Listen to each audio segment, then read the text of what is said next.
శ్రీశైలం శ్రీ భ్రమరాంబ మల్లికార్జున స్వామి అమ్మవారిని టీడీపీ జాతీయ అధ్యక్షులు నారా చంద్రబాబు నాయుడు సతీమణి భువనేశ్వరి దంపతులు దర్శించుకున్నారు. శ్రీశైలం దర్శన పర్యటనలో భాగంగా ప్రత్యేక హెలికాప్టర్ ద్వారా హైదరాబాద్ నుంచి సుండిపేట హెలిప్యాడ్కు చేరుకున్నారు. దర్శనార్థం సుండిపేటకు చేరుకున్న నారా చంద్రబాబు దంపతులకు నంద్యాల జిల్లా శ్రీశైలం నియోజకవర్గ మాజీ TDP MLA Budda Rajasekhar Reddy, TDP ఉమ్మడి జిల్లాల పలువురు నాయకులు, కార్యకర్తలు ఘనస్వాగతం పలికారు. సుండిపేట హెలిప్యాడ్ నుంచి ప్రత్యేక కాన్వాయ్ ద్వారా రోడ్డు మార్గంలో చంద్రబాబు దంపతులు మొదటగా శ్రీ సాక్షి గణపతి స్వామిని దర్శించుకుని అనంతరం శ్రీశైలం చేరుకున్నారు. వారికి ఆలయ అర్చకులు ఘనస్వాగతం పలికారు.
బాబు నువ్వే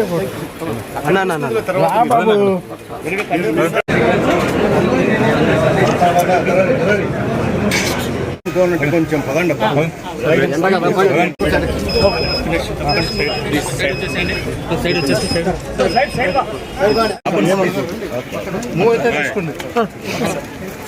చూసుకో